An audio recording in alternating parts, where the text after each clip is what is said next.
ನಮಸ್ಕಾರ ರೀ. ಈ ಒಂದು ವಿಡಿಯೋದಾಗ ಬೇಕ್ರಿ ಸ್ಟೈಲ್ ಗುಲಾಬ್ ಜಾಮೂನ್ ಹೇಗೆ ಮಾಡೋದು ಅಂತ ತೋರಿಸ್ಕೊಡ್ತೇನೆ ಬರ್ರಿ. ಒಂದು ಬೌಲಿಗೆ MTR ಗುಲಾಬ್ ಜಾಮೂನ್ ಮಿಕ್ಸನ್ನು ಹಾಕಿ ಸ್ವಲ್ಪ ಹಾಲನ್ನು ಹಾಕಿ ನಿಧಾನವಾಗಿ ಸ್ಮೂತಾಗಿ ಮಿಕ್ಸ್ ಮಾಡ್ಕೊರಿ. ಡೋ ಥರ ಮಾಡ್ಕೊಂಡು ಪಕ್ಕಕ್ಕೆ ಇಡ್ರಿ. ಈಗ 1 ಕಪ್ ಸಕ್ಕರೆಗೆ 2 ಕಪ್ ನೀರು ಹಾಕಿ ಏಲಕ್ಕಿ ಪುಡಿ ಹಾಕಿ ಚೆಂದ ಕುದಿಸ್ಕೊರಿ. ಕೈಗೆ ಸ್ವಲ್ಪ ಎಣ್ಣೆ ಹಚ್ಕೊಂಡು ಸಣ್ಣ ಸಣ್ಣ ಸಣ್ಣ ಉಂಡೆಗಳನ್ನು ಮಾಡಿ ತೆಗೆದಿಟ್ಕೊರಿ. ಗ್ಯಾಸನ್ನು ಲೋ ಫ್ಲೇಮ್ನಲ್ಲಿ ಇಟ್ಕೊಂಡು ಸಣ್ಣ ಸಣ್ಣ ಉಂಡೆಗಳನ್ನು ಗೋಲ್ಡನ್ ಬ್ರೌನ್ ಆಗೋವರೆಗೆ ಚೆಂದಾಗ ಫ್ರೈ ಮಾಡಿರಿ.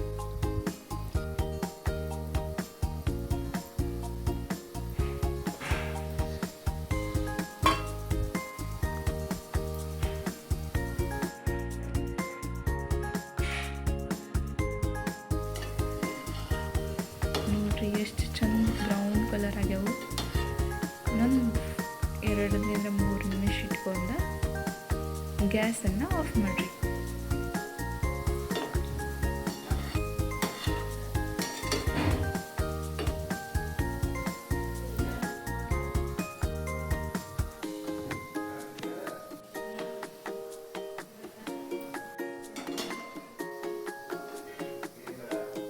ಈಗ ಇವನ್ನ ಸಕ್ಕರೆ ನೀರಲ್ಲಿ ಹಾಕೋರಿ.